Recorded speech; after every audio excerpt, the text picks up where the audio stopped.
All right, football fans, welcome to a Thursday episode of the Call Sheet Daily Podcast here on the Fans First Sports Network. I'm your host, Kevin Smith. It is Thursday, which means State of the Franchise, where we profile one of the 32 NFL teams. Today's profile is on the New York Jets. And to help me break it down, returning to the program, my friend Brandyn Pokrass. B-Pock, welcome back to the show. Happy to be here. How you doing? I'm doing great. Brandyn has covered the Jets for 4 years. He covered them for Jets Insider and Jets X Factor. He's now working for the League Winners, where he's going to cover college football. He'll be down there covering USF and FAU and FIU. You got a lot going on, Pac. Yeah, it's been fun. Been following a lot of the 2026 recruiting stuff, 2027 recruiting starting up soon. Obviously, training camp's going to get rolling for these teams soon. It's been fun, but I'm excited to talk about some New York Jets today. Yes, you are a lifelong Jets fan. Let's start with that. How did you become a Jets fan? Because you're kind of a South Jersey guy, although I guess you've moved around a little bit, right? No, I've been here the whole time, and it's pretty funny because I know a lot of people have very straightforward fandom stories. It's I cheered for this team my whole life, or my parents passed it down to me. I don't know if I've ever said this on video. I've discussed this with my friends, but my journey to becoming a Jets fan was not something that started right away. I started off as a Vikings fan when I was a little kid.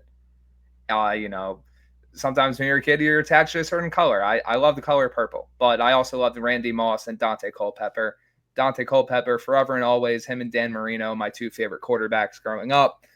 And then I found out about a player named LaDainian Tomlinson. And if you know how LT's career went, you probably know where this is going. LT is arguably my favorite player of all time. Just, everything he represented as a football player, just the accolades and just how he played the game. There was something that I just grew instantly attached to, and I became a Chargers fan at a young age. And then, of course, LaDainian Tomlinson has to go to the New York Jets to try to chase the ring with Rex Ryan and the rest of that team. And my family had always been Jets fans. They always were trying to push me in that direction. I was holding it off. And then, of course, my favorite player of all time has to go to the Jets. And I see 2 AFC championship games back to back. I'm like, you know what? Maybe this isn't going to be so bad. And I decided to go all in. And the Jets haven't made the playoffs since I was 10. Oh no, Pac, I'm not trying to suggest anything, but I don't know. Maybe you're the problem, man. You moved on to another team. Who knows? They might take off. You never know, man. Right? Yeah, I jumped on board, and they haven't made the playoffs since I was 10. I turned 24 in 3 weeks, essentially. Well, okay. Let me ask you this: is it fair to say then that being a Jets fan is kind of a love-hate relationship? I mean, is obviously you love the team. You wouldn't stick with them, if you didn't, but it certainly has been frustrating. I would say that being a Jets fan, and this is very similar to a few other teams that I'm a big fan of. I'm a Knicks fan. I'm a Mets fan. It's one of those things where from the outside, it's one thing to view and be like, these are some of the worst teams in like the past 20 years. Like have been bottom of the barrel. The fan base is tight knit and everyone is pushing in the same direction most of the time. You have some of the offshoots, and especially in this day and age of social media, there's a lot of varieties of the fandom. But I think being a Jets fan it's arguably something that builds character. Like, you deal with a lot of losing, a lot of getting your hopes up, and then just seeing your team win 3 games or win 4 games or think you have the roster to go to the playoffs, and how it's been the past few years, and just seeing those teams completely crater. And it's that constant dance of expectations versus reality. And I think being a Jets fan really has helped me understand that. And I think being a Jets fan, and so many Jets fans I feel like would agree, it's like it's one of the most diehard fan bases in all of sports, because the fans every single year that the year starts, look at the week 1 stadium. Look at the first home game. That stadium's packed. It's loud. Everyone's excited for what the new year brings. And obviously, things happen over the course of a season that change that. But I'd say that when the hope is there and when the results are even slightly there, there's not a many better fan bases in sports. I think you just gave me one of the great quotes we've ever had here on the call sheet. Being a Jets fan builds character. That was a great quote. So, all right. Well, you talk about optimism. And I think there are some reasons for optimism with the 2025 Jets. A lot of change. Got a new head coach, new offensive coordinator, you got a new quarterback. Of those three individuals, who do you think is going to have the biggest impact, or can you assess the impact you expect from those changes? Can I say all the above? Sure, you can say whatever you want. No, but in all seriousness, the New York Jets just needed the reset and not a rebuild necessarily, because there's a lot of fun pieces on the roster. Needed the reset. The Robert Saleh era came obviously to a screeching halt, but you also had, the ownership group getting involved. And then, Jeff Ulbrich, everyone has expectations that he can step in and be something different. He's worse, arguably, in so many different ways. And the defense falls off a cliff. And you have the whole Aaron Rodgers saga with, the consistent appearances on Pat McAfee. And then when he's on the field, he's extremely inconsistent. And then you're blowing games that you should be winning. And it's just, everything's just cascading. I think starting from the head coach, Aaron Glenn, I think is truly going to be what everyone thought, including myself at one point in time, Robert Saleh was going to be. I think he's going to be what everyone expected him to be. He's already executing on his vision. He's bringing in guys that represent, the vision of the football team that he wants to bring. He's going to bring that Detroit Lions mentality over to New York, but also the great work that he did before getting to the Lions. Aaron Glenn has been a very highly regarded coach in the league since he started coaching. He obviously has the expertise in being a disciple of Bill Parcells. Like, you have all these things down the line, but it goes well beyond that too, right? You have a new offensive scheme that I think is going to be more run heavy, which is what this team needs. You have Breece Hall, who I feel like is going to get back to what he showed in his rookie season. I think you have two other really fun running backs in Braylon Allen and Isaiah Davis. Isaiah Davis being probably my most underrated player on this offense, and the one that I think could be the biggest surprise in 2025 for the Jets. You have Garrett Wilson, who I feel like is truly going to reach that star potential, finally being the firm number one and target hog in an offense. And, look at the defense too. It's hard to say because, you have certain guys stepping in the different roles at linebacker. You have a lot of uncertainty on the defensive line because of, what you lost and what you brought in. Your secondary, you don't have DJ Reed. Your safeties are a bit more up in the air, but you did bring in Andre Sisco. Brandon Stevens, let's see what he brings to the table. You have Azarie Thomas from Florida State, who I think could contribute sooner rather than later. There's a lot of moving pieces, but I think when you look at it from an overall sense, what's the most important thing and the biggest thing you focus on? The reason I say all is because the Jets were truly, truly in a bad place last year.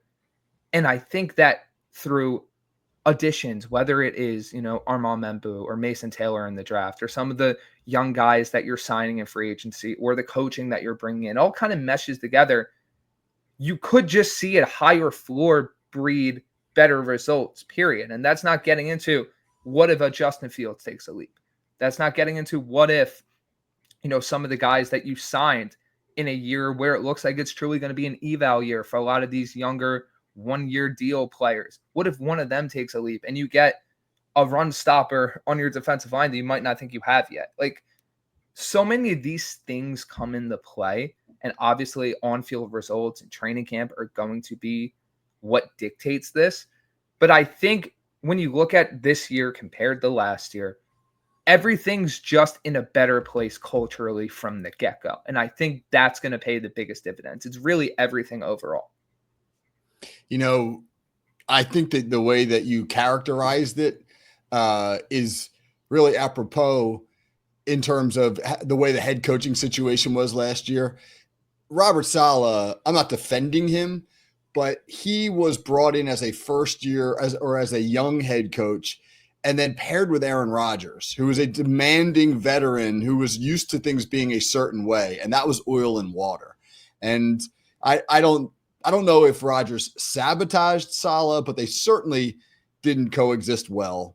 And now you have Aaron Glenn, who is a very highly respected individual. And if it feels like you need to build a better culture there and you need to create a greater sense of discipline. Like it just as an example, the Jets led the NFL in penalty yards last year. And that is often a factor or a product of a lack of discipline on the field. And then it felt like when you combine that with kind of the sideshow that was going on off the field, it was a recipe for disaster. So you mentioned Glenn as a Parcells disciple. Is your hope that his background with both Bill Parcells and then his time in Detroit and now sort of getting a clean slate minus Aaron Rodgers will bring that needed culture rebuild and discipline to the locker room and the playing field? Yeah, that is 1000% the hope. And I'm so happy you brought up the discipline aspect. That was probably the biggest thing that a lot of Jets fans and just people that follow the team very closely recognize. It's like the coaching is bad. Like the coaching was very, very, very bad as the season went on. Like I think a key example would be if you look at some of the interior defensive line play, whether it's, and I could even just say defensive line play as a whole, whether you look at the edges, whether you look at the defensive tackles, a lot of guys just didn't stay in their gaps. The discipline of playing that role wasn't there. And you would see just like insane run games for these teams that play the Jets, or just these consistent breakdowns that the Jets just didn't have in previous years. And you brought up how Saleh, his combination with Rodgers didn't work. Didn't help that the Jets gave Rodgers everything that he wanted. That doesn't excuse Saleh for letting the ship go completely sideways. But the Jets and 2020 hindsight wasn't exactly a better move out there. I know some people would say, oh, Derek Carr, you take that swing. But the Jets gave Rodgers everything. They gave him all that control. And you see what that leads to. I think Glenn does bring that discipline. I think he does bring that accountability. And I think that's the word that is the most important. The Jets were not accountable last year. If you heard before Robert Saleh got fired, I think it was right after the London game. Quincy Williams in the locker room brought up the word accountability and how a lot of guys on the team weren't accountable. Saleh is thereafter fired. That word consistently popped up throughout the year because a lot of the Jets were just not in the right frame of mind. A lot of them were, obviously losing takes a toll. Losing takes a toll on anybody that plays any sport. But the accountability wasn't there. A lot of guys started pointing fingers. A lot of guys started making the excuses. And once that ball gets rolling, it's very hard to get it to stop. Yeah. With Glenn coming in there, I think now you have a coach that is adhering to the right way of doing things, making sure that everyone's on the same page. There's no exceptions to the rule. If you mess up, you're going to be held accountable. If you don't, execute this coverage the right way or this play the right way, you are going to be held accountable. And I think starting from that foundation and building up, you're already seeing the dividends, I think, from OTAs and from minicamp.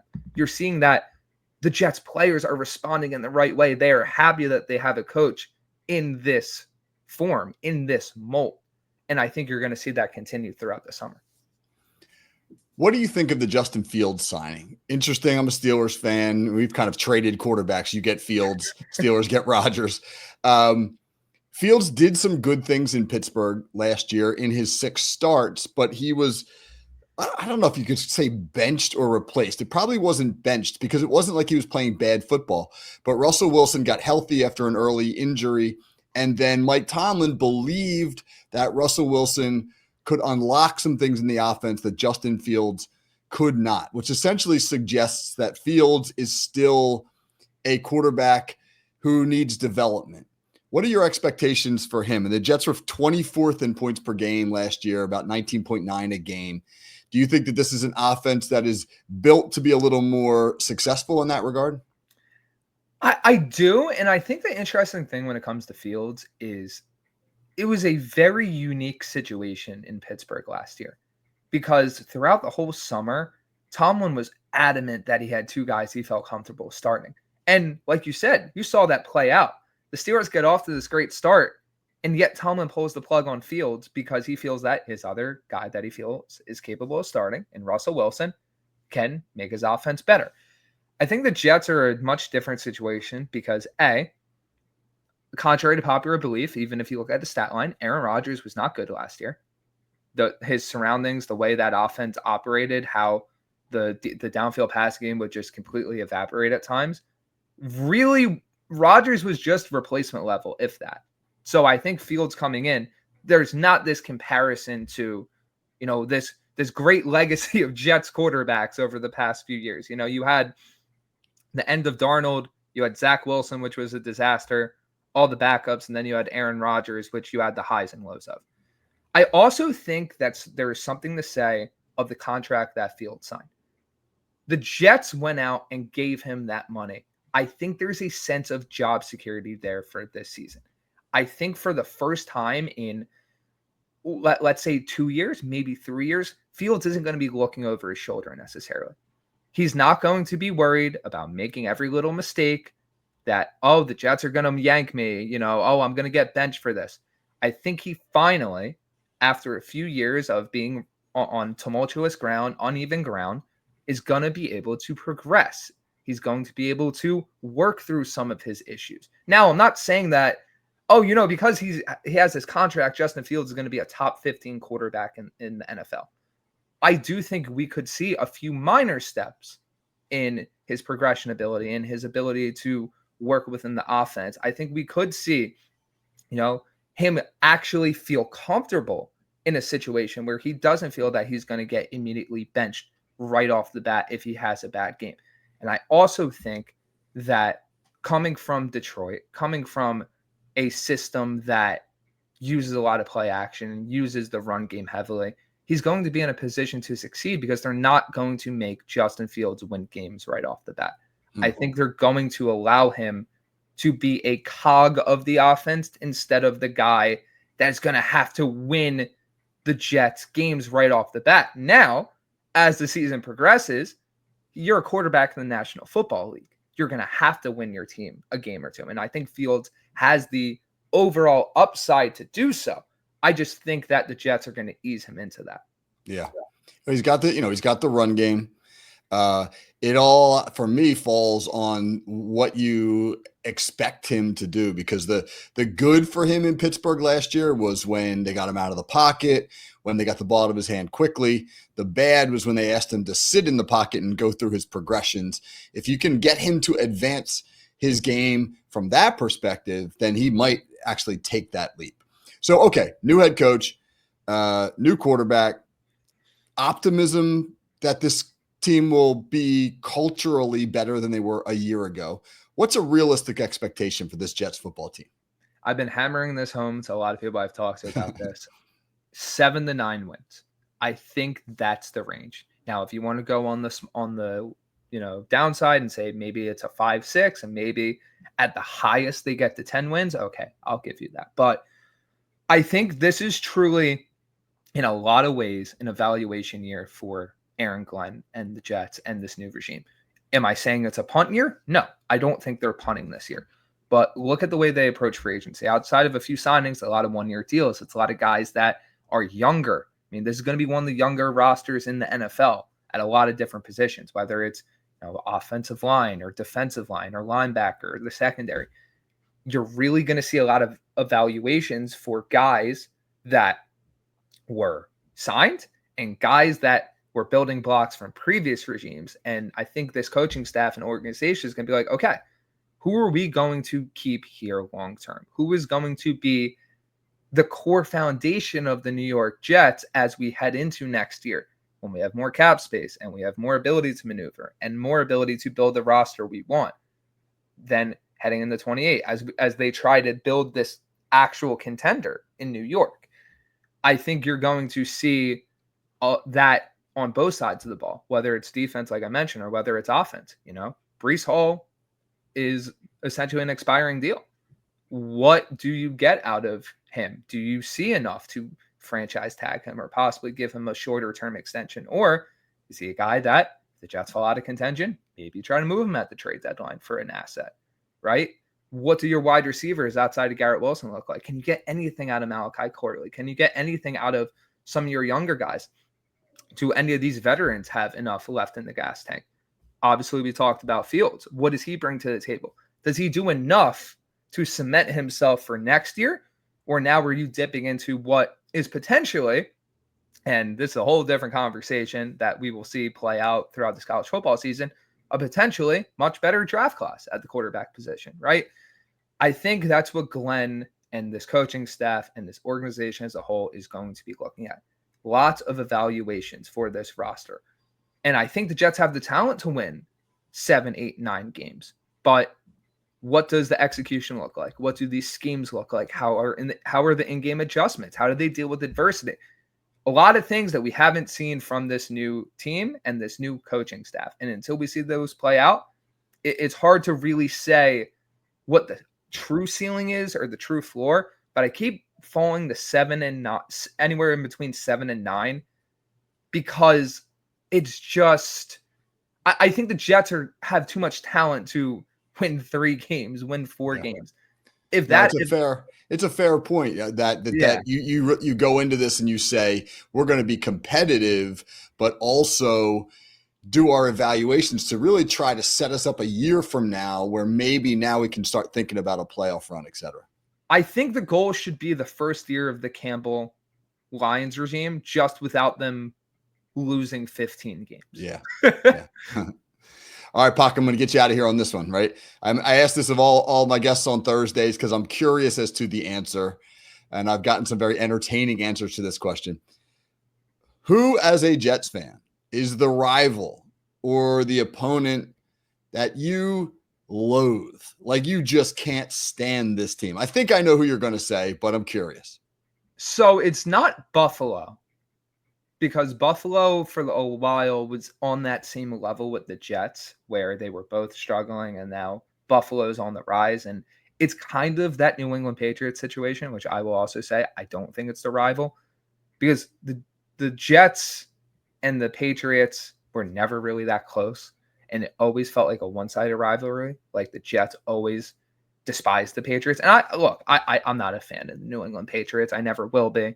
But if I were to say out of the division, it's probably Miami.